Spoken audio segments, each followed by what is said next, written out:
Hello, everyone. Welcome to episode number 7 of the Freedom First podcast. We're really excited on the guest we have on today. We have on Fernando, which we previously had on episode 2, and we have on a new guest, Miss Erika Jackson. So we're really excited, and we do have our co-host Eric on today. And to start off this podcast, can our listeners know a little bit about Gonzo? But I want to kind of start off with Erika. Welcome to the show, first of all, and can you tell our listeners a little bit about yourself? Sure. Hi. Thanks for having me. My name's Erika Jackson. I'm an associate marriage and family therapist. I work mainly serving students in the Central Valley, mostly in Kern County, Kings County, and previously I was working Tulare County. So just providing mental health services to children and families, individuals. Also, I do some private practice in the evenings with couples. Awesome. Yeah. And I guess what made you want to become a therapist? Actually, I didn't know I wanted to be a therapist until I graduated with my bachelor's in sociology. And once I graduated, I was thinking what do I do with this bachelor's degree and, studying people and groups. So I started doing some research. I always knew I wanted to be in the helping field, but medicine was not for me. I have a weak stomach. So I did some research on some master's programs, and there was rehab at Fresno State. There was also school and education, but I just had a real pull towards marriage and family therapy. Maybe just because there was a lot of things that were appealing, because I knew that I needed that same help in my own family growing up. So Awesome. I think that's just kind of what drew me to it. And are you you graduated from Fresno State as well? Yes, I graduated from Fresno State. Yeah, go Dogs. Yes. Gonzo did. I did. Eric is a Cal State Fullerton. Oh. He attended Cal State Fullerton. So there's always that one. Yeah, we all kept it in the CSU system, I guess. Yeah. So, and then Gonzo, welcome on the show again. And can you kind of tell our listeners a little bit about yourself, and maybe those that didn't get to listen to episode 2? Right. You are? Right. So I'm an educator in Porterville, California, at Burt Middle School. This is my 8th year teaching, as Erika and as Blaine. I went to Fresno State, graduated in 2011 with my credentials, and I went on to go get my master's down in Irvine. So I had to change it up a little bit. I absolutely love building relationships. That's the core of where I stand when it comes to my classroom. I believe in understanding the child's mindset before getting into any curriculum or lessons. I'm really all about the foundation of building relations, whether it's to kids, to parents, things like that. So I'm an avid sports fan. And as we talked about last time, really into fitness and things like that. So keep myself busy. And get to follow good people like you guys and my good friend Erika here, who I've known for quite some time. And yeah, just a normal dude. Awesome. You believe this guy's a Raider fan? Oh man. Always. Both. We got 2 on today. Awesome. Well, thank you. And I'm really excited. And I know Eric is really excited to have you both on. Right. So, let's talk just a little bit about why we brought you guys on. Gonzo and I had talked about it a lot, and he had kind of brought you, Erika, to my attention and asked, would you want to have this conversation? And, Eric and I talked about it, and we said, this is a very important conversation. We need to have it. So we made it happen. Gonzo, you want to talk a little bit about why we kind of set this podcast up today? Therapist, educator. Right. So I've been really into the whole mental health for quite some time now, doing my own studying, and of course, reading some good resources and things like that. But I wanted to dig in deeper to the why people feel a certain way, and why is it to where we want to promote being positive, being happy, but not really understanding what it is to be sad, or not really understanding how to express one another when it comes to our feelings and stuff. So I really wanted to dive into, again, the why. And so when we talked about it, and of course, being educators right now during COVID, we're seeing a lot of kids who are going through it mentally to where they don't really know how to function right now because things aren't normal. Even us with adults, we're the same way. So when we talked about it and we talked about the whole idea of having a discussion on mental health, of course, Erika is the only therapist I know personally. And so she came to mind, and knowing Erika and knowing a little bit about her story, I thought she would be the perfect person to talk about, because not only that, she's also, and then she could get into it as well, but she's gotten to a position where she's pretty much raising her siblings. And so she sees what it is to not only see it in the home, but also in her profession. So just the idea of what people are going through mentally. And I thought right now it'll be a perfect time to talk about it. Absolutely. I'm excited. And before we get into this conversation on the Freedom First podcast, we have a segment called the Freedom Minute. And this is some rapid fire questions just to kind of get loosened up a little bit, to kind of, let our listeners into your lives a little bit, some fun and exciting questions. So I'm going to let Eric start off with the first question, and we're going to ask both of you the same question and see the difference. To respond quickly? Not necessarily. It's up to you. If you want to, you can, but if you want to elaborate, go ahead. For sure. Let's do it. So the first question is going to be, if you could do any job and it all paid the same, what would you do and why? Ooh. Okay. I've always wanted to be a lawyer. Always. That was like my first love. So obviously the pay scale is a whole lot different. But if I had the opportunity to be a lawyer, I absolutely would. Civil rights lawyer, because I'm really into that and I love law. So I would say lawyer. What about you? I would say if I had the chance to do any job, I would be a professional cheerleader. I've always wanted, I used to tell my dad that when he was alive, I used to tell him, I wanted to be a Raiderette. And he said, you better get another job because they don't pay very well. So either that or like work with dolphins or something. Oh, that's awesome. Good. That'd be fun. Yeah. That's better than a lawyer. Yeah. So second question, if you could interview anyone throughout history, dead or alive, who would it be and why? Gonzo, go. Okay, so I'm gonna get a little.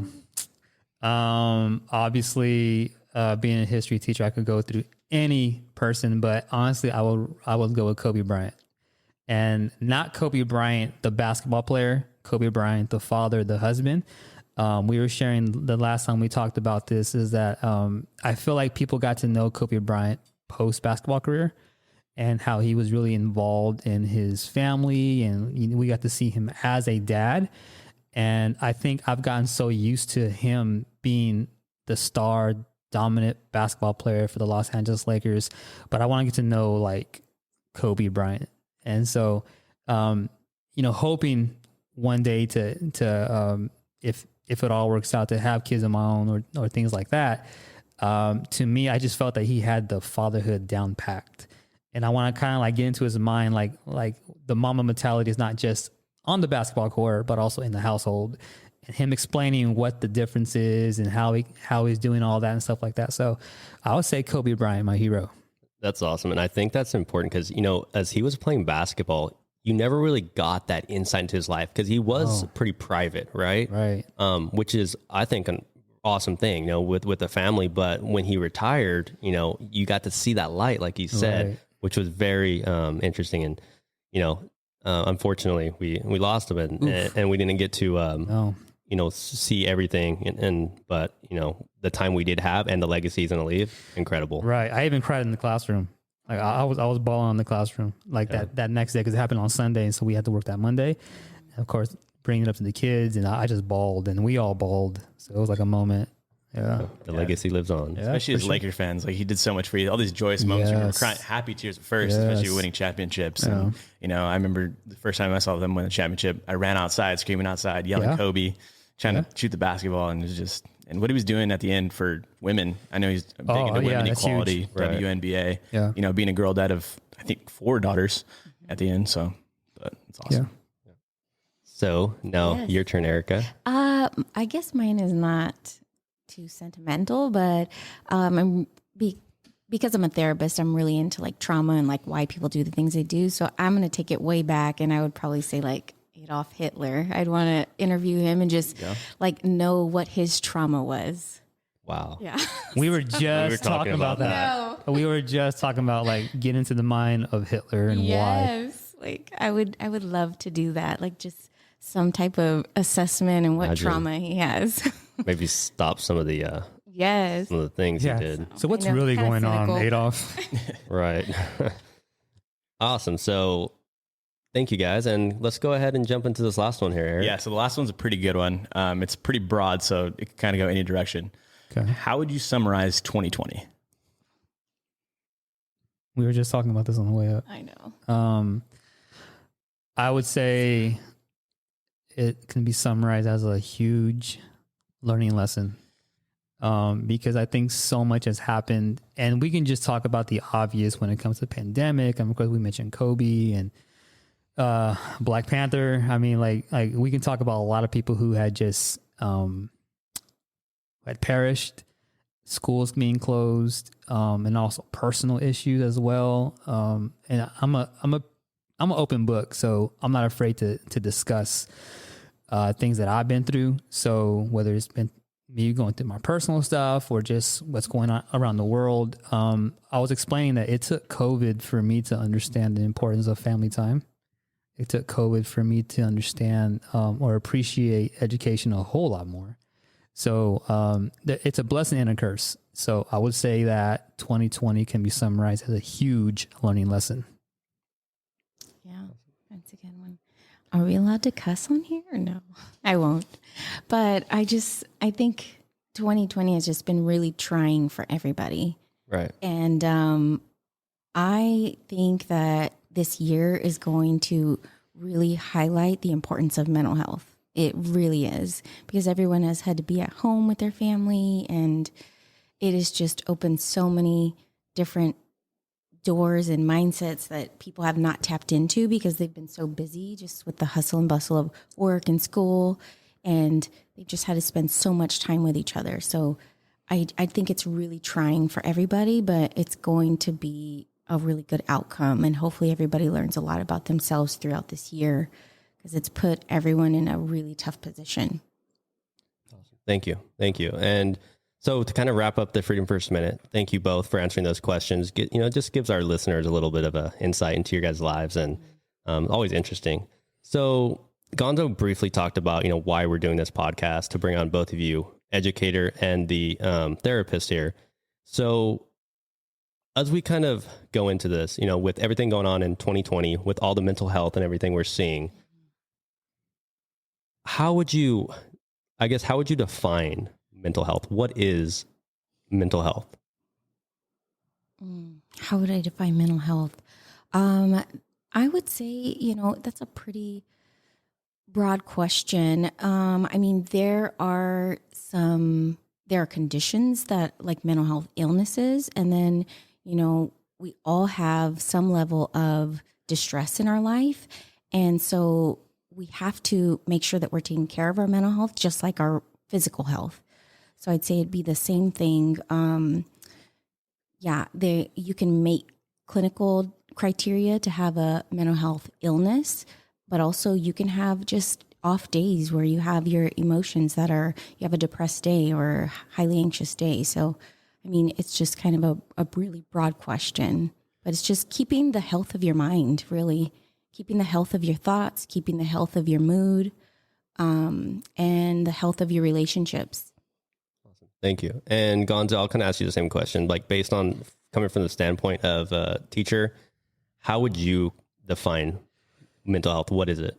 I think understanding the psychology of the mind, as well as the social well-being, understanding the emotional state, both happy and sad. 'Cause I think when people think of the words mental health, something's wrong.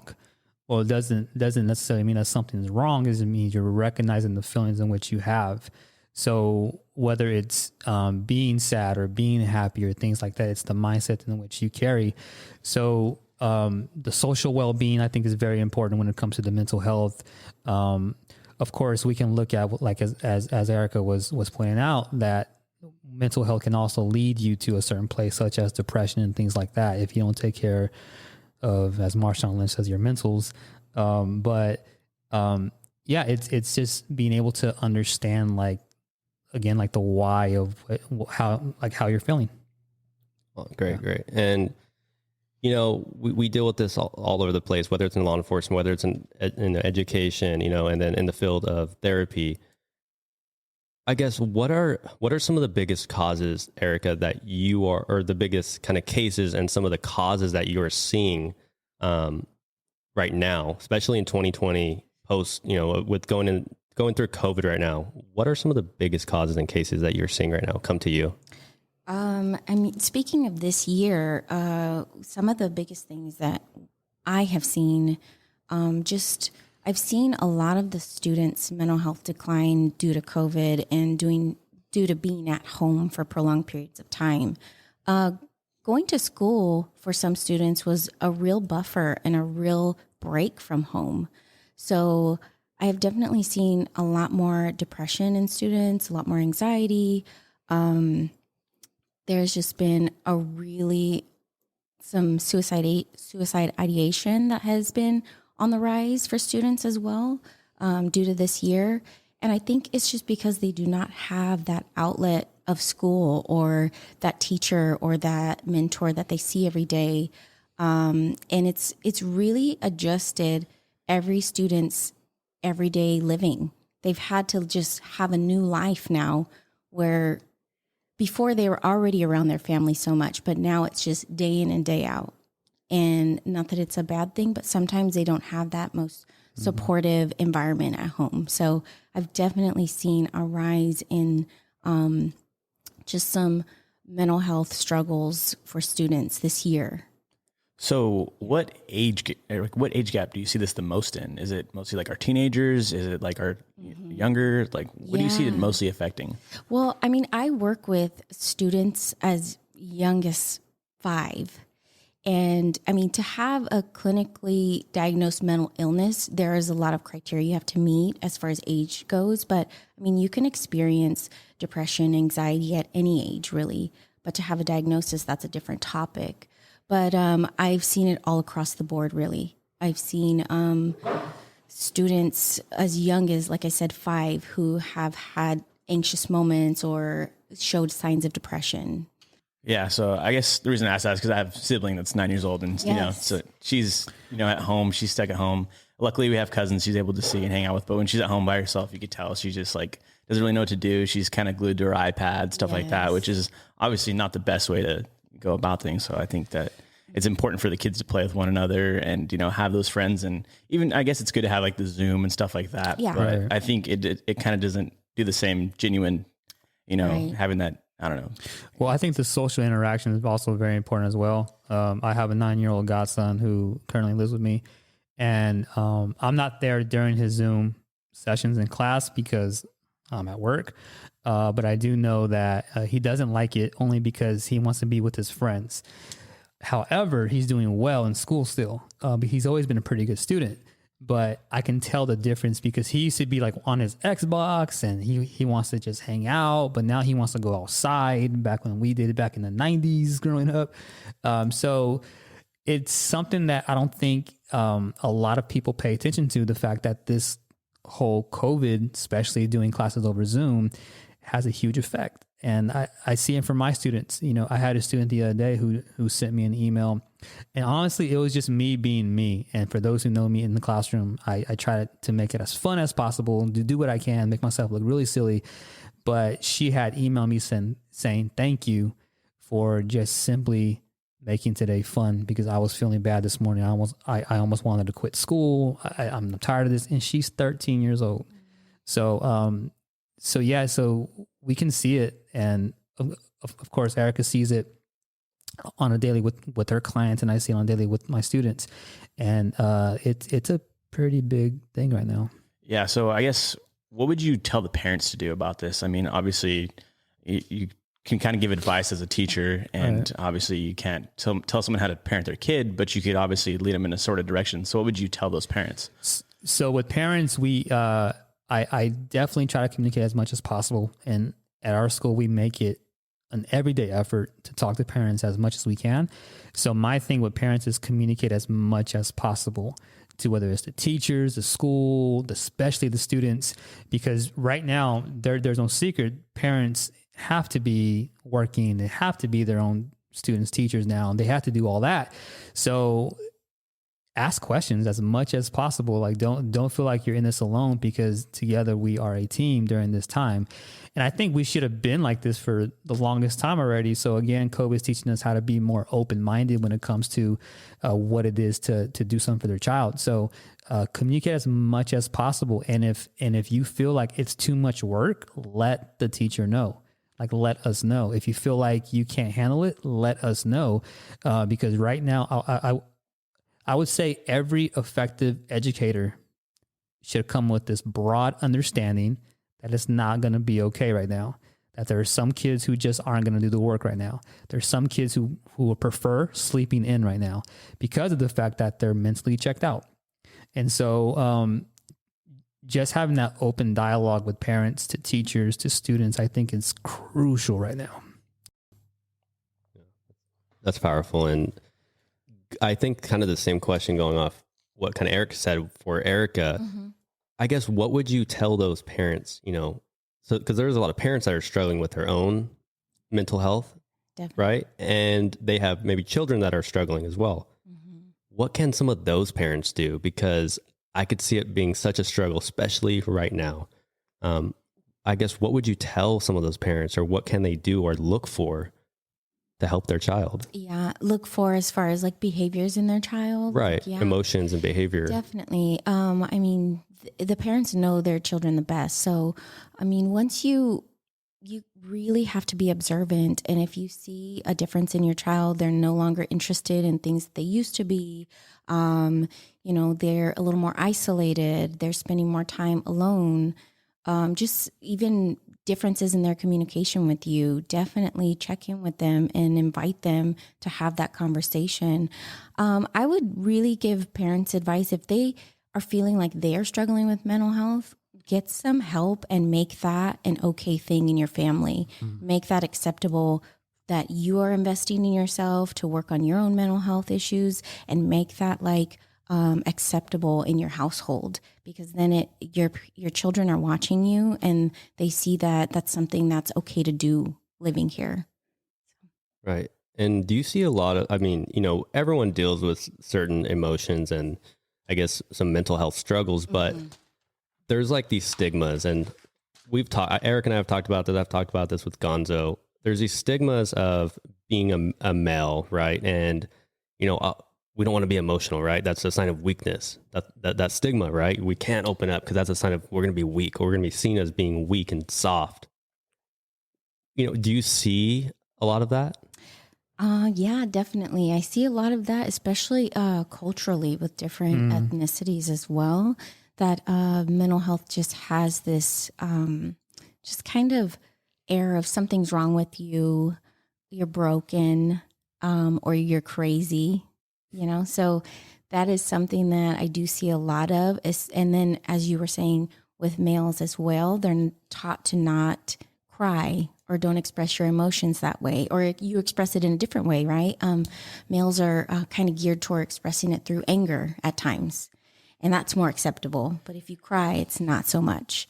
So I do see that a lot in the students that I work with and the families of different ethnicities as well. And what do you tell them when you do work with them? Like, what are some of the things and strategies you would? Yeah, that's definitely like a ongoing conversation that I have with those type of families, just really warming them up to making it normal, and that making crying normal, or making expressing your emotions normal for everybody, no matter what age they are or gender in your family. This is something that is a human thing. That's so important.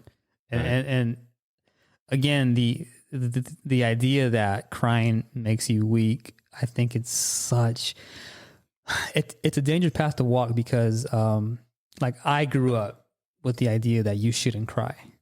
And I recently, like I want to say like in my late 20s, early 30s, that I felt that it's okay to be emotional. It's okay to understand that you're going to go through some stuff that's going to break you down. It's okay to feel a certain way. And I think when it comes to whether it's adults or students, the idea that, oh, I can't show my emotions because I don't want people to think I'm weak, or I'm not going to express myself because I don't want to look soft. and we grew up in an era where it's like, you just can't do that. And now it's probably the most important thing that you can do right now, because one thing, especially with me, with kids, is that they will watch your every move. And I was sharing with Erika on our 20-minute drive up here that my godson, when he was 3 years old, he heard me cuss one time. And I'm not going to lie to you guys, I'm an avid cusser. And he started cussing at 3. He didn't know what the word meant, right? But it sounded good to him. And so that's when I noticed that this kid's watching my every move. And as an educator, I'm looking at the same thing. So if I express to my students, I've been there. I do have emotions. I do cry. I do get sad. I do get happy. And I share with them that there was one time in my life in 2011, the same year that I graduated from college, I was depressed. Like, I was at that point in my life where I just wanted to completely give up. And I let them know that, because the most powerful thing you can do right now is allow a kid to see how you're feeling. Maybe not go too in depth with your personal issues, but allow them to be able to see what you're going through. And in terms of parents, that's another important thing, because now if parents open up more to their kids, if parents understand what they're going through, because we're so different nowadays compared to the kids who are growing up back when we were younger, right? So my mother was a young mother. She had me as a teenager. And so she had to learn. She always says I was a baby raising a baby. And so she had to understand like what it meant to raise another human being when she herself was still being raised. So being open, having that open-minded dialogue to where I'm going to express to my godson, I'm going to express to my kids or siblings that I'm not feeling good today. I'm sad. I've been there. I've had a broken heart. I've been dumped, and what kids go through today. And I think if we open up more to that, kids will be a lot more open to talk to you about these things. I always say that we are a walking, living, breathing testimony that what we go through in life may not even be for us. It may be for somebody else. But just imagine how powerful it is if you just let them in and understand like what you're going through. Yeah, I think that's a big step, because I think us growing up, we always saw our teachers as like these professional individuals that never showed any sort of emotion. Preach. Yeah. And so you're just super scared, and you didn't have that kind of relationship that you're having with your students, right? Blaine's having with his students. And I think that's a big step in like the education system, is having these teachers teach their lessons to these kids. And that's awesome. So yeah, I don't think we had connections like that with our teachers. No, definitely not. Really, no. Yeah. Well, I think we always had that one teacher we kind of always remembered that maybe we can go to, but it was always that special one teacher that you'll never forget. Yeah. But imagine having 6 of those teachers every year. Exactly. Like that would just, well, just like I was sharing last time when I was a guest on here, Mrs. Myers was my go-to teacher. She's the one who opened my mind to education and why I love education today. So I strongly believe that we should come to a point in our educational system where mental health now becomes a priority, where mental health is a part of the curriculum. So right now we don't have it. So we have to be like rebels to say, well, we're going to do it anyway. In spite of what the curriculum says, we're going to do it. And so I think right now the personal understanding when it comes to a child in the classroom, we oftentimes see the kids more than the parents do. So what better way to reach out? What better way to talk to them if you already have them with you? So yeah, you're right. We didn't have the relationship capacity that we had with our teachers back in the day. We had that one or two. Erika and I went to separate high schools, but I'm pretty sure it's almost the same results that we had. It just wasn't there. So all teachers out there, I mean, if you have the opportunity to reach out to these kids right now, do it. Yeah. And I'm thinking like this year, hopefully this is the year where mental health and education just kind of like go hand in hand, and maybe some school districts kind of reform their curriculum and just really try to implement that. Because right now, I mean, one of the districts that I work in, they just send you students who they feel are having like behavioral issues instead of making it just part of their overall learning. So hopefully with this year, it opens some eyes. Yeah. And going back to, like being able to kind of open up and share those experiences, whether it's with your own kids or whether it's with kids in the classroom, that helps us, not only them, but also us understand, number one, what we're feeling or how we're feeling, right? And then what we're feeling, and then kind of the, how to fix that, right? You have to have those steps, because until you could kind of figure out the emotional part of it, everything else is you're not going to be learning at a high level if you're dealing with emotional and mental health issues, right? Mm-hmm. So you have to be able to kind of figure out that part first, and then the other stuff will come. But like, you have a kid that is struggling with depression that's sitting in a classroom for 8 hours. He's not going to learn nothing in the day if he's struggling with that. So I think the focus, like you were saying, has to be on the social and emotional aspect of education, and not just education, but society. Right. Exactly. So yeah. And that's just a great segue into, until we talked about the stigmas and, what are, I guess, a lot of social media and things like that we're seeing, right? We're seeing a lot of the technology has really come to tuition. Have you seen a big spike in a relationship between social media and, I guess, the technology and any mental health issues? Do you see any relationship between those? Yeah, there's definitely a relationship. I haven't noticed like any spikes this year. I really think it has always been this way, that there's just kind of been this, there is heightened depression or anxiety around social media, because, there's a lot being put out there that can make a student or a kid, even adult who is pretty impressionable, feel inadequate or feel like they aren't measuring up, or there's a lot of comparison to their own life based on what they're watching every day. And if those don't look the same, many kids or students, they go inside and say like, well, what's wrong with me that I don't have this life, or that I don't look like this, or there's just so many different comparing that they do on their own. And then imagine that being paired with isolation. So a kid's doing that in their room on their own. And then there's no communication in the home. What does that do to a kid? Yeah. And you see a lot of these kids, I've talked about this before, they're comparing themselves to other people on social media, and they don't even realize this stuff's not even real. Like, that's a total, like, whether it's the Kardashians or whatever it is, like, yeah, those people, like, if you actually looked into their lives, like, it's not like what they're posting on social media. No. Like, they're real people too. But what you're seeing is a lens through their social media and through their TV shows of this, fantasy world. Everything's perfect, and everyone's perfect. And it's like, that's not the reality. It's all clout. Yeah, that's all it is. It's all clout. And one thing about social media is that you can tell what a person is going through when they post stuff.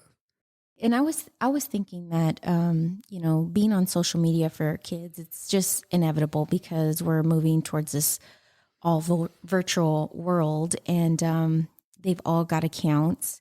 And I just think making sure that we are using social media as a positive outlet for them, I think, is really important, and that they're not really sharing too much of their lives on there. Like you were mentioning, that everybody puts what they're going through online, but sometimes that is their outlet, because they don't have that closeness at home.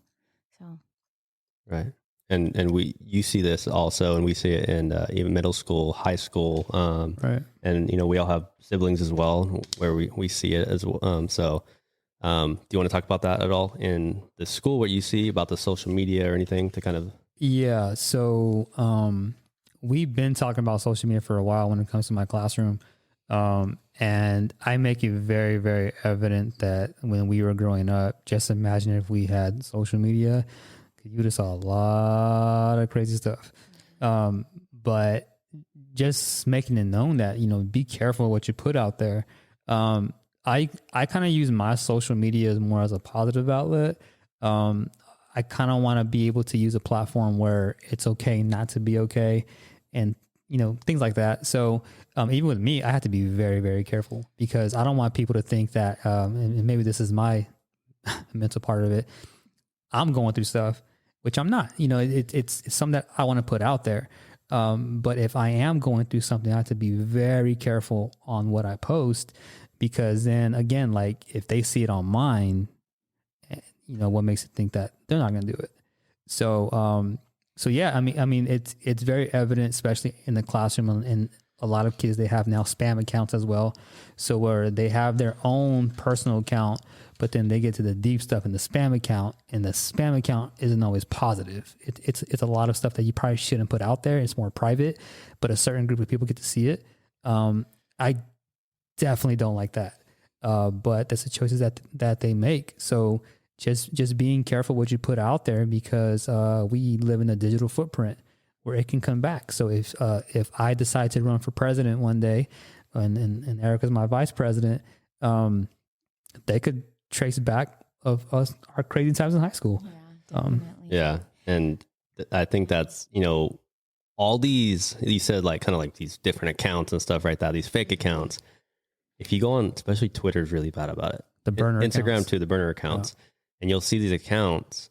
Usually maybe they're going after a politician or something, and they're just attacking like crazy. And people buy into that and respond back.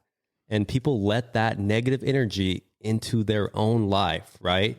And it causes anger, and it causes this they kind of they respond, and it's like, don't even respond to that. Like, that's probably not even a real account. Exactly. Right. Yeah.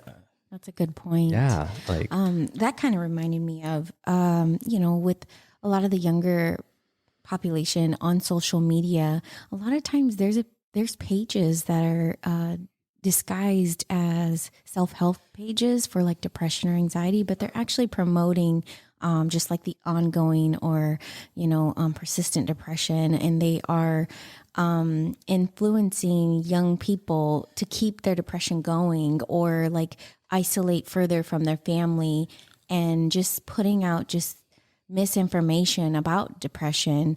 And it actually draws that impressionable student in even more. So, I mean, just being really aware of those as well.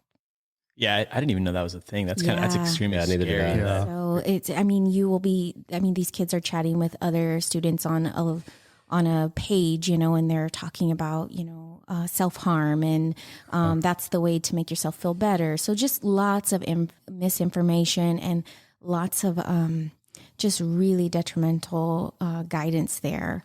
So I don't know if you've heard of that. Yeah, Gonzo. And parents, do not be afraid to check your kid's stuff. I mean, control it. If they live in your household, there's a certain limit to privacy, and don't feel like, well, I'm gonna give my child that space. No, understand what they're going through. So there's I think it was last year where there's a thing going around on social media where there's a character. It was like a long-faced character. Yes, I remember that. Right. Yeah. And so it was pretty much telling the kids to go harm themselves. And my godson had come across it, and I happened to be there.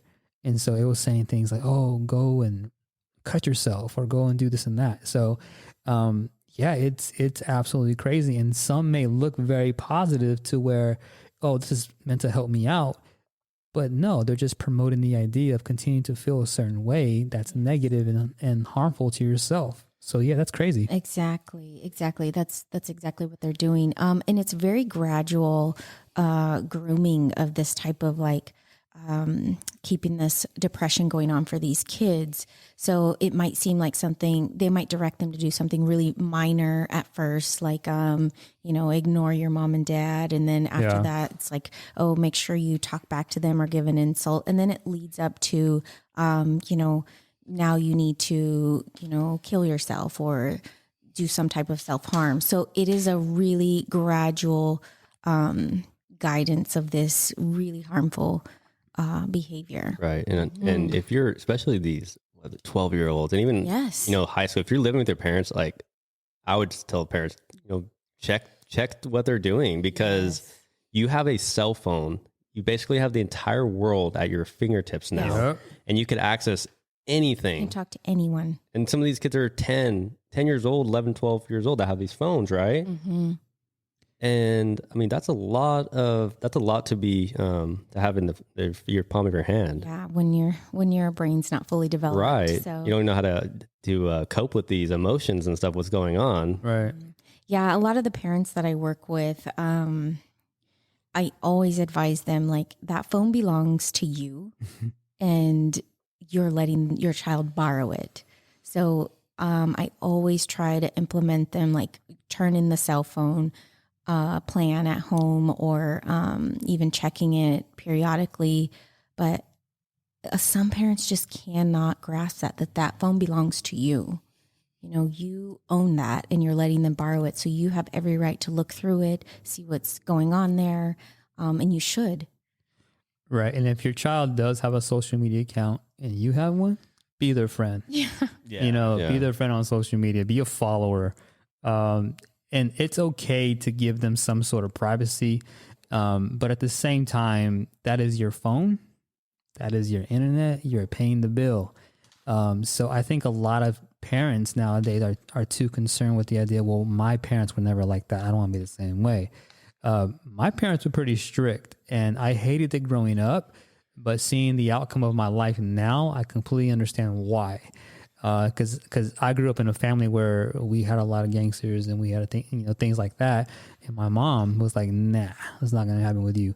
So she was really strict, and I didn't get a phone until I was able to pay for a phone.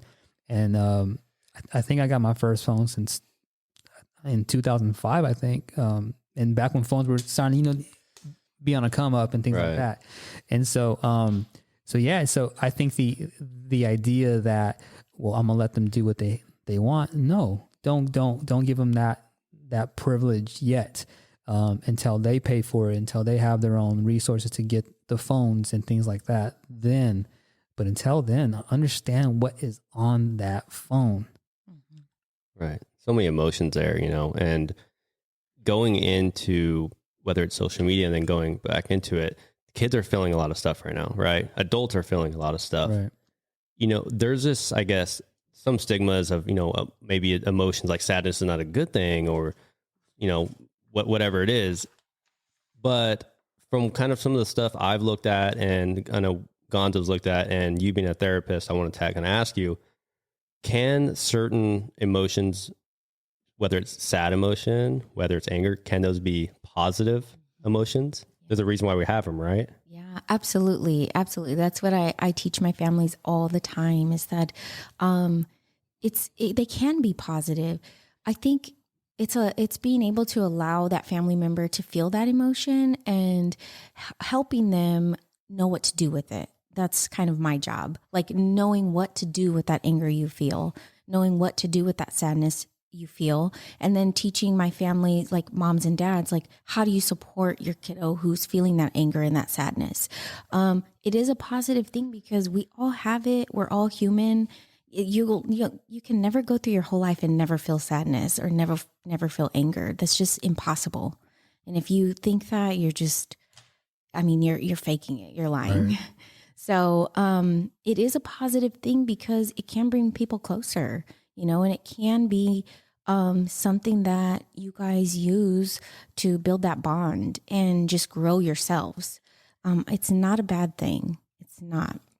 Right. Get those emotions out and be able to cry and express yourself and feel sadness and feel all the emotions that life brings, right? Make it normal. Yes. I think it's about expressing it in a healthy way. Right. And being able to communicate that to your family and them receive it as well without criticism. Yeah. And I think just reaching out to to friends as well. Like if you're sad and you tell your friend you're sad, and then you don't feel alone in that aspect, because a lot of times you don't realize that people are going through the same things you are. So you may reach out to that one friend. You're like, yeah, I'm feeling depressed today, man. He's like, you know what, me too. Let's hang out and let's go do something. And then you feel 100 times better about it just because you spoke to that one person who's maybe going through the same thing as you. And even if they're not, and it's someone you trust, you know that they're going to be there for you. And I think the scary thing is we all just feel like we'll be alone in that aspect. Right. So. And that's one important thing too, because you just never know what a person is going through. And a person could have gone through so much and still keep a smile on their face. Right. I mean, people hide it very well. I mean, I'm the same way sometimes, and where like I can act like everything's okay, but deep down inside, like I share with my kids, there's times when before I go to bed, that's my crying time, to where I can let myself feel like I'm okay to cry here. But if I want to go to a friend, if I call, Blaine or Eric or Erika and say, hey, I'm not feeling good. This is what's going on. I'm okay to do that. I think at my job, the department that I'm a part of, like, we share stuff all the time, and I let them know, hey, I'm going through this. Like, that is so helpful. So being able to have that safe outlet with people who care about you and care about your well-being. That's why I think parent and child relationship is so important, because if I'm a parent, I want my child to come to me and talk to me about anything.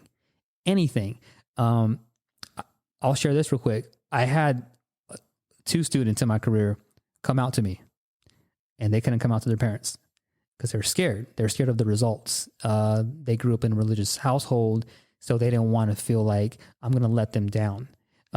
There's one set of parents who the kid wanted me to meet and break it to him. I wasn't trained in college to deal with stuff like this. Like, I wasn't trained to say, well, what if a student comes out to me? What do I do?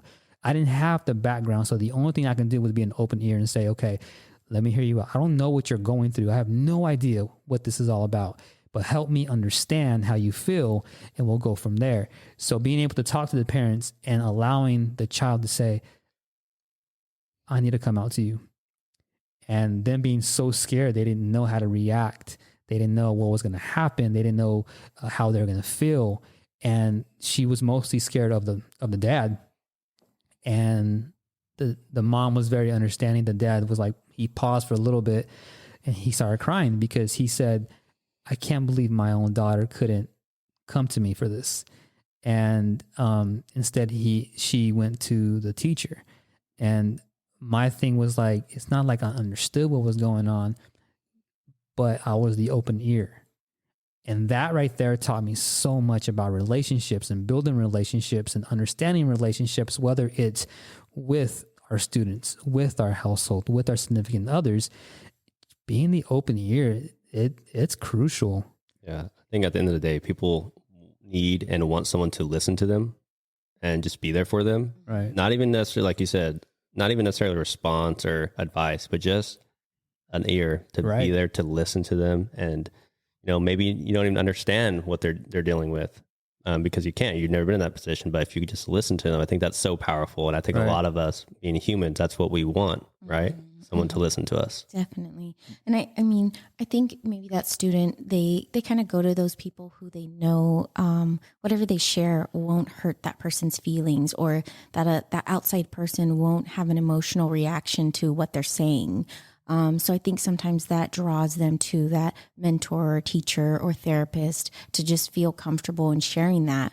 Because if they were to say it to mom and dad they're going to have their own opinion or feeling about that, about what you're sharing. So I think it's not so much that they don't want to tell their parents, but they're also protective of their parents' feelings too. Right. And the culture they grew up in, and the household. Yeah. Yeah, I think that's why it's important to really, like you were saying, sharing your emotions with them, because they know that you went through something else in your time, just explaining your experiences. So that student was able to say, you know what, he's human too. Even though he's my teacher and he's a professional individual, I can still rely on him and depend on him to help me out.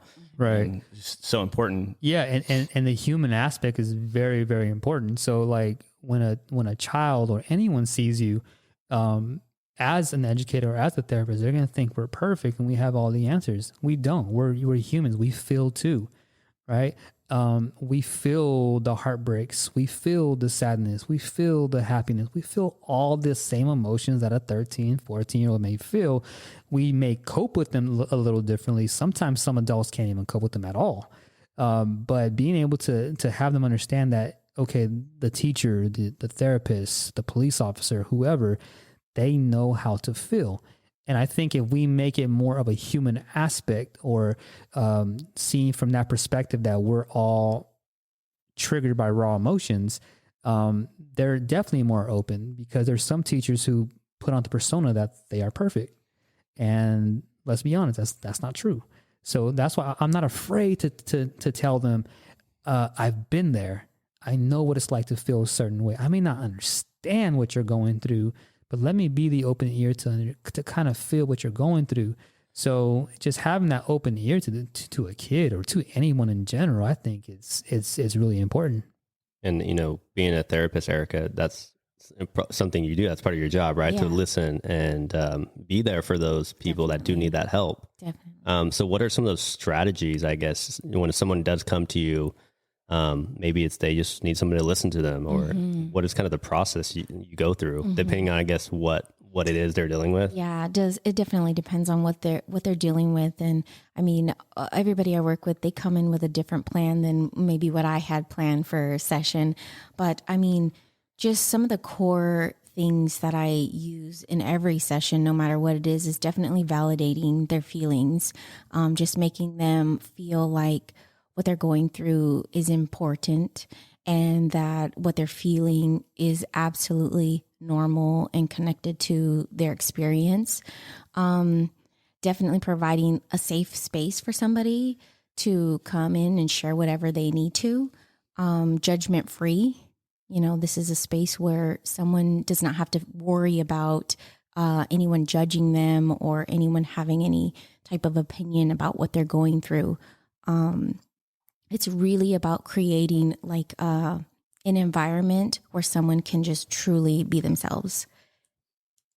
And today, and this is going back decades, I think we have to, you know, and this book right here from Mark Brackett's a great tool, I think. It's called Permission to Feel. We have to give these kids that, you know, that permission to basically feel these emotions. It's okay to feel the emotions, because I think for so long, the answer's always been for like pharmaceutical drugs, right?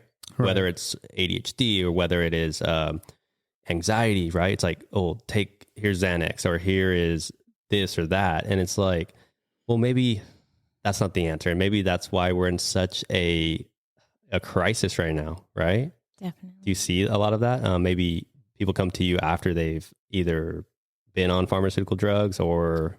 Yeah, I see a lot of people who are already on medication, or maybe they're thinking about getting on medication. And it really depends on the person and their clinical diagnoses. So sometimes medication does help, and it is what they need to help take that edge off of that depressive state that is so strong. Or maybe they've been depressed for too long, and medication in conjunction with therapy and school support can really help a kid or person, you know, really be functional in their life. But medication isn't always the answer as well. Sometimes there are families who think that's the fix-all, like, oh, just they're depressed, give them some meds, and that's not what they need. Sometimes really people come in with some complex issues, and therapy is not the fix-all. But just even being there with that person to allow them to express how they're feeling, that does something to someone. It really does. And it makes them feel like what they're going through is important to someone else. And Right. It is. Right. And like, I guess medication would be something in like those chronic cases Yes. of, you know, whether it's they were, you know, sexually assaulted for, you know, long periods of time, or, you know, chronic depression. Right. Right. And that'd be something that, you know, a person can speak with their doctor or psychiatrist about, and you guys can determine together what is right for you. But yeah, that would be for someone who's experiencing like prolonged, you know, changes in mood, or maybe like some chronic suicide ideation, different things like that. So it's definitely an option, but I just feel like it's got to be a mix. It's got to be like, you know, a combo of medication and therapy, supportive family, having good coping skills, just having that outlet as well. So Awesome. Thank you. Mhm. Yeah. And I think, you know, just looking at those, you made a great point. Just having the balance, I think in every case is different. Right. And, but we have seen that, like, you know, going back, the different presidents, the different administrations, the spike in, you know, prescriptions, or all the money going to these pharmaceutical companies. and that's a whole nother issue, but yeah. Yeah. So, I just wanted to briefly go into that. And, Gonzo, you could probably, we deal with all these different things in the educational field. Some of them translate into, maybe a student does need help, whether it's therapy or medication. And we kind of, we see probably a lot of the aftermath of it. Right.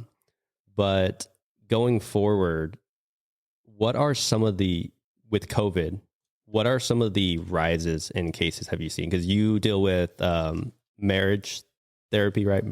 Family and marriage. Yes, I do. I work with couples as well. So couples and children. So have you seen any trends since COVID started? What is about almost 10 months ago now? Maybe a little longer. So the last year, have you seen any spikes or any trends? Yeah, I have seen some spikes in a lot of family discord, of family conflicts. Just a lot of spikes in couples conflict as well. Just again, spending that much time with your family so much, I think it can have a huge impact, and their families are learning so much about each other that they didn't know before. So. Right. And I've seen some statistics, and I can't pull them up right now, but the divorce rate is up, and obviously I think mental health issues and cases, people going to therapists or whatever it is, are up. Suicide is up. Why? Yeah. I don't know the actual numbers right now, but I'm going to take a guess that divorce rates are up. And for sure, I know that suicide ideation is up and suicidality is up. I think it has to do with the isolating factor. Like, we are humans and not really meant to be so isolated for such long periods of time. And I think that has had a major impact on a lot of people who just really thrive with that social interaction. Some like less social interaction than others, but we need that, whether it be with friends or, family members or colleagues, other students. So I just really think the isolating factor has had a huge impact on that.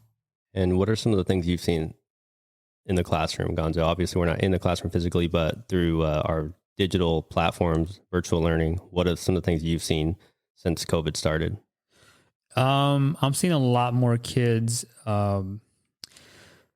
It's crazy because there's some kids who weren't doing well in the classroom. Some of them were actually doing well through COVID because they're more antisocial, or they just rather just do their own thing. They feel more comfortable at home. So there is that part to it. So I'm not going to deny that. But there are also students who have done extremely well, but are now failing because they need that social interaction. So one thing about myself, I'm a social butterfly. So I need the energy from people. That's how I am. So I like being around a selective people. I say selective because I'm really, really I keep it small in my circle. But the kids are a big part of it. So that helps.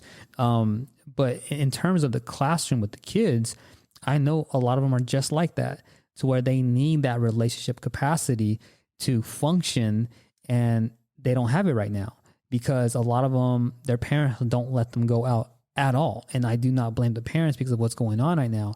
But at the same time, it's not really helping a child who is already dealing with some emotional problems or who feel like they have no one to talk to because parents are working all day, every day. So I'm seeing that a whole lot more. I'm also seeing some kids open up more because, again, they see me all the time. And we always start off my classroom with like, hey, so what's going on? We call them good things. So like, what's going on? And so I'm hearing some good things turn out to be like, I got to watch TV today. Got to go to the store today. I got to go to the store. I got to go see my friend who I haven't seen since March. It's things like that. No, the things that we took for granted, right? And it's crazy because like, I'm kind of ashamed to say this, but it kind of took me to go through all this for me to understand like there is a deeper social emotional part to a student who needs people, around them. So again, the relationship part it's crucial right now when it comes to a child and even adults, whether it's a love relationship, family relationship, it's absolutely crucial. And some don't work out because, like Erika said, that we're assuming there's a spike when it comes to divorce rates, but why? Is it because you actually got to know the person? And that's a bigger question, the why, right? Right. Yeah. And that's the crazy part. Is like, we don't understand that we've been living with people who are complete strangers to us. And now all of a sudden you are forced to be together. And now you're like, oh, this is who you really are. And that's something that I definitely want to try to have the kids understand, that it's okay to feel a certain way, but don't feel like you're so locked up. Just because you're locked up in the house for the most part doesn't mean you have to lock yourself emotionally. Learn how to express yourself. And I think we should be an open ear to that. Yeah. And deep down as human beings, we are tribal people, right? Yeah, exactly. We function very well in tribes. And if you go back, I think Sebastian Junger has a book called Tribe, which is really good. He talks about, have you read this, Eric? Yeah, I've read it. Yeah, it's a really good book. So you could kind of maybe talk about it a little bit, but he talks about just the brotherhoods and the tribes of people, the human interaction. What are some things that you kind of got from it? Yeah, I think it's just you kind of magnitude towards this group of people that you kind of find yourself with, that kind of that brotherhood for some people. If you're military, it's like that brotherhood, sisterhood, the people that kind of think the same way you do.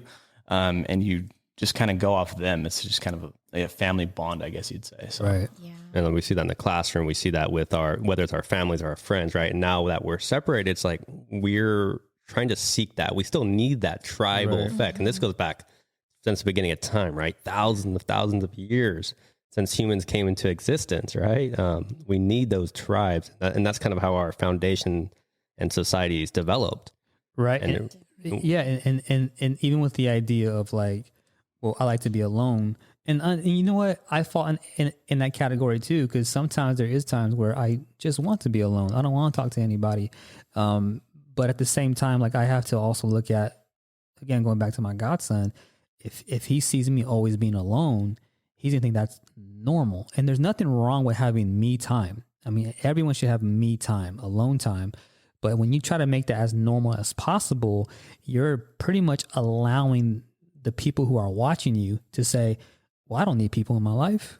You know, I don't want people in my life for this reason. And oftentimes we kind of look at that as a comfort zone, you know, to where it's like, well, if I don't let people in my inner circle, I know for a fact that I'm going to be okay. But what is that teaching your child? What is that teaching students? So I tell my kids all the time, I miss you guys. I miss you guys like crazy. I want you here right now. I'm being selfish. I want you here. I know right now we can't do it because right now it's not safe. But I mean, I'm finding myself realizing what is it to actually have that feeling of having people around. Like I've known Erika for I don't know how long, and this is the most we've ever spent time together. And it's like it shouldn't be that way to where it's like it should be beyond what's going on social media. It should be pretty much, well, how are you feeling today? How are you doing? So yeah, just being able to have that openness of allowing people. Now be selective, yeah, but you know, don't make it so normal to where like you're excluding yourself from the world. Yeah. And I think, you know, everybody just being human, you have that longing for a sense of belonging. And I think this year has really tried on that. Like maybe because we've been so isolated, some people have felt like they've lost that.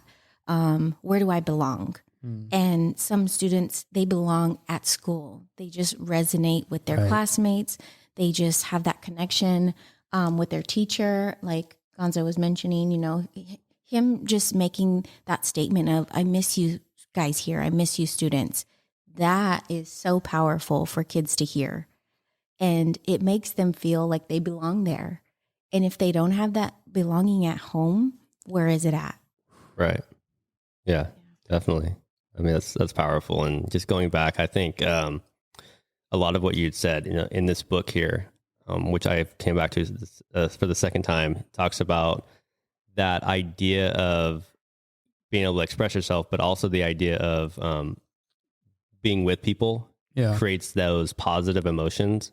And being isolated for too long creates, those different emotions, which is okay to have isolation, but I think a balance, right? We need that alone time, but we also need to be surrounded by individuals, or not individuals, but different groups of people, and to have those good emotions, because it does create positivity, right?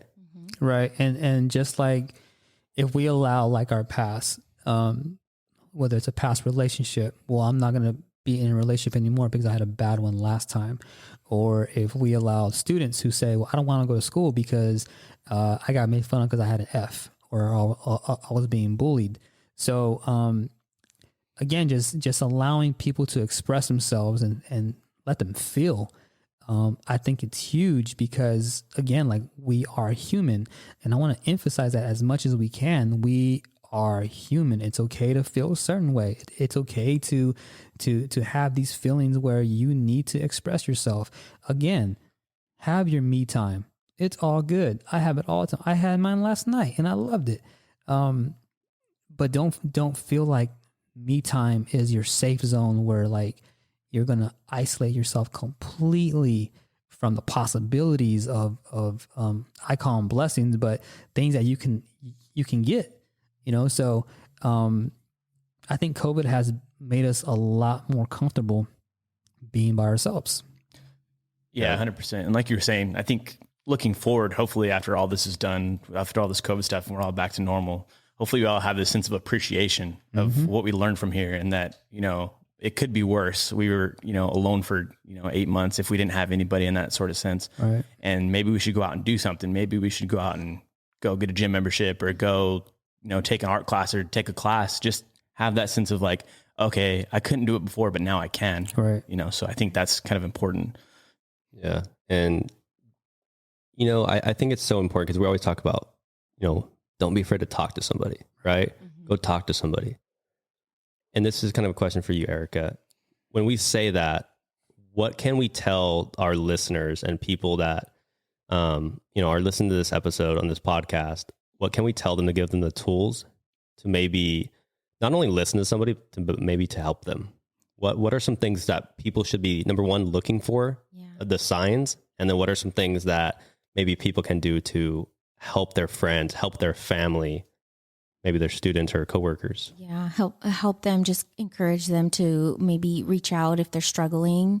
I think that people should definitely just be aware of your family members' behaviors. If you see something changing in them, or if they're, not wanting to open up as much, definitely check in on them, and also invite them to seek help. Like, hey, share with them if you're struggling with something. Make it a normal thing, because I think, again, like those stigmas, getting help, those stigmas are very real. And a lot of people shy away from getting help because they feel like people might see them as something's wrong with you.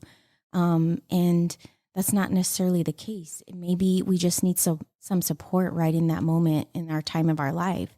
So I just think that definitely validating your family members is helpful. Like, just making sure that you don't criticize the way that they're feeling, and don't make them feel like it's all for attention. Right. Yeah, because that's a huge thing as well. Like, someone might, say, "Oh, my friend, he or she always wants attention." So. Yeah, and I want to segue to that, because when we look at just relationships in itself, I think we downplay a lot relationships, especially when it comes to breakups. And the reason why I mention that is because we see a lot of kids who feel like they are in love. And it's easy for me to say, come on, you don't know what love is. Come on now. Yeah. Right. Yeah. But at the same time, it's like, to that kid, that was crucial at that very moment, to where they had their heart broken and they don't know how to cope with it, because they, maybe for the first time, had a certain feeling about somebody who they never had before. So I share with my kids that, because they always ask me, so are you seeing somebody? Yeah. And I, obviously I'm very private with that part, but I do say that I just don't jump into something. There has to be something special about that person to where I fell in love with. I'd rather fall in love with the soul than fall in love with the outer image. And some kids just do not understand that. And I said, it wasn't something that I was given. It was what I learned. So my experience where, I thought I fell for someone because she looked good, according to my eyes. But I didn't understand her soul, opposed to when I actually fell in love with somebody, to where I fell in love with her soul. I fell in love with her being a mother. I fell in love with, things like that just made her. And I tell the kids all the time where you need to understand a person before you actually jump into something, because just because it looks like a treasure box, when you open the box, there may not be any treasure there. Right. So just being more open to them and being able to understand that you're going to feel those things. You're going to have to understand that things probably just aren't going to work out. And when you feel that way, parents, teachers, whoever's listening, don't downplay those feelings when it comes to a kid, because those kids are going through that. We all go through it. I'm 33 years old, and I mean, like I'm still going through it. And there's nothing wrong with being open to say, hey, I understand what you're going through. Here's how I dealt with it. Here's how I'm dealing with it. Right. So, yeah. Yeah. And just to kind of play off that, but you mentioned, Blaine, about like some tools. Another one would just be approach your friend with curiosity as well, like wondering, not so much of like, direction or you should go get help. Just like, don't confront them. Don't confront them. Right. It's just kind of just have that curiosity air in the conversation, and also, approach it with the goal of understanding that person. Yeah. That's the goal. Just, you may not have gone through the same thing, but just try your best to understand what they're walking through. Right. Like just having empathy for that person. And I think if you were to come at them in that way, I think it would really motivate somebody to want to get that help.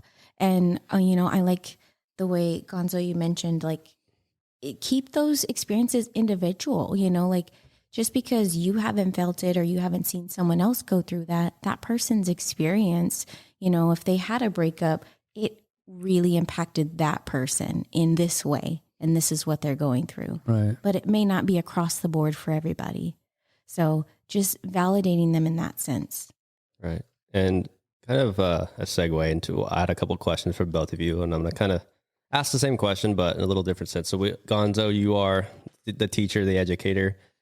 Erika, you are the therapist. So Gonzo, I'll kind of start with you. Coming from an educator's point of view, what advice would you give young people and students who are struggling with mental health?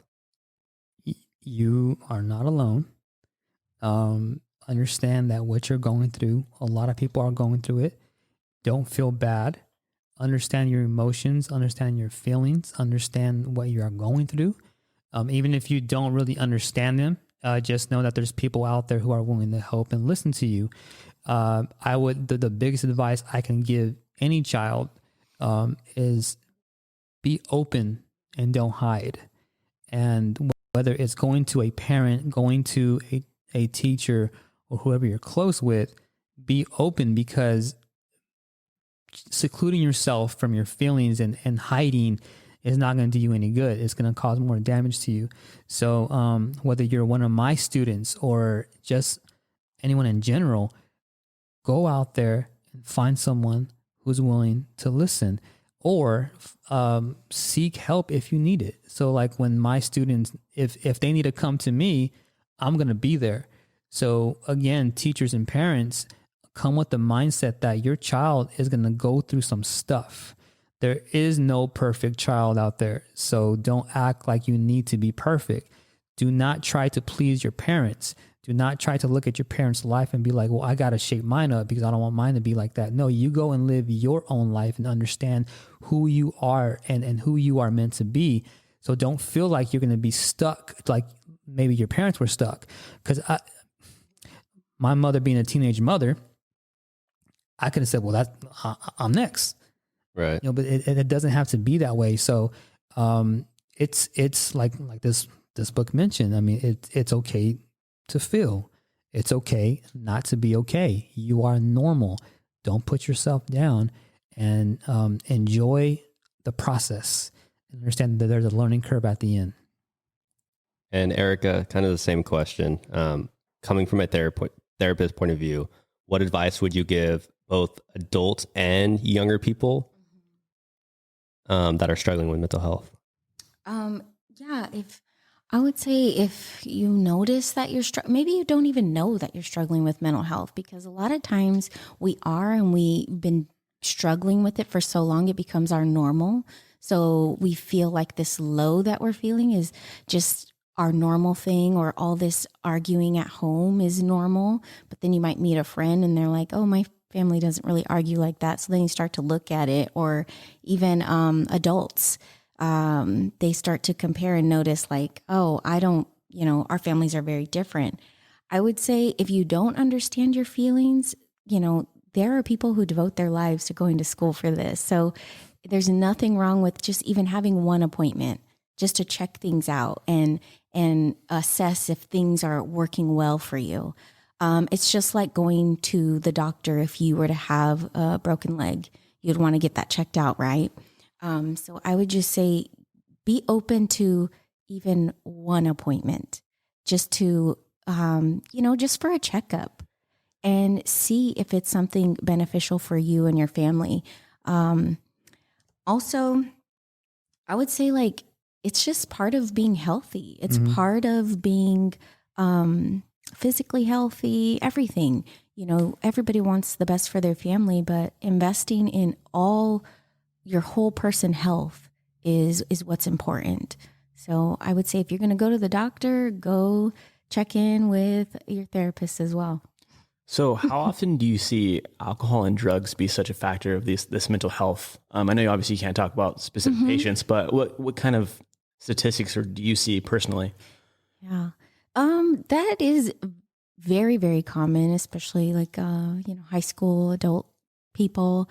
It's a coping mechanism. It's a coping skill. Unfortunately, it can be an unhealthy coping skill.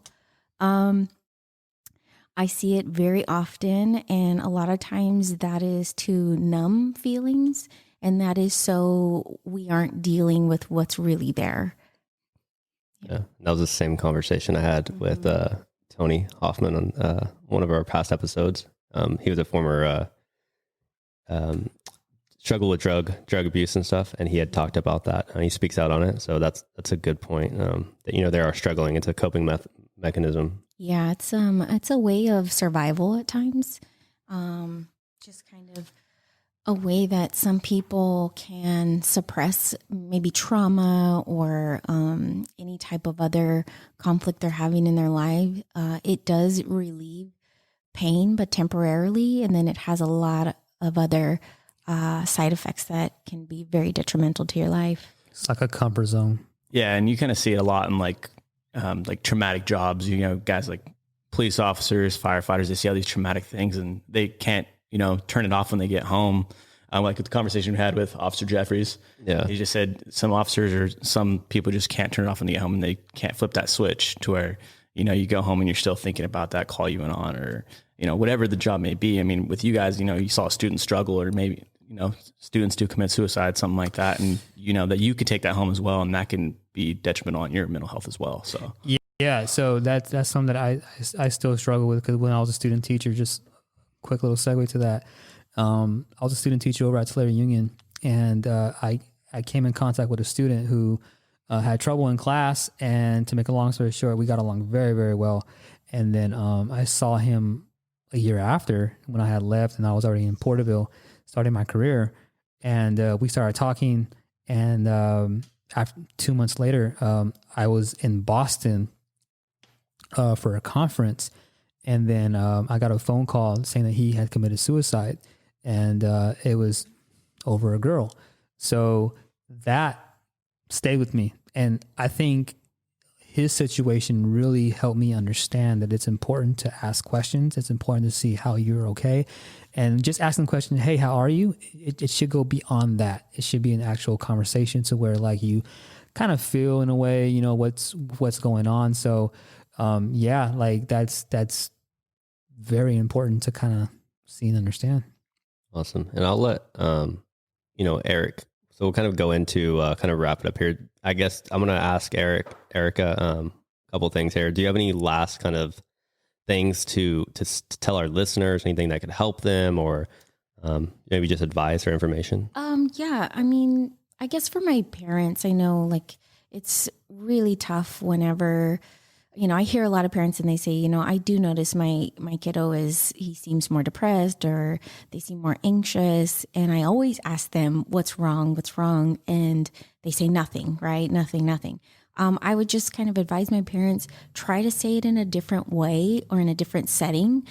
Sometimes when you do things the same way over and over, you just get the same result. And, you say, what's wrong? They don't respond to that. So maybe change up your words, change up your environment. And maybe you ask them when you're on a vacation, hey, how are you feeling? What feelings are you having? Or even share your own, like, hey, that was this year has been really stressful for me. I've been feeling this way. What about you? I'm wondering, I've noticed. I would say like use language. I always encourage my parents, like use the language we use in therapy. You don't have to be a therapist to ask somebody, what feelings are you having? You don't have to be a therapist to say, I noticed this about you. So just kind of like, just letting somebody know that you're watching them and you're concerned. So. Awesome. And Fernando, any last kind of words or advice or? Just understand that it's okay to feel a certain way. It's okay to have emotions. There's nothing wrong with that. It's okay to cry. It's okay to feel a certain feeling. But just know that there is help out there. I strongly agree with Erika when she says it's okay to set an appointment. It's okay to go talk to someone professionally. And I would say also friends, ask questions, see what's going on, be there for one another, and try your best. If this year has taught us anything, is to enjoy life as much as possible, but also look into reality that you are going to go through some stuff. Never neglect the fact that you're not going to go through anything. You're going to go through some stuff, but it's not going to be the end.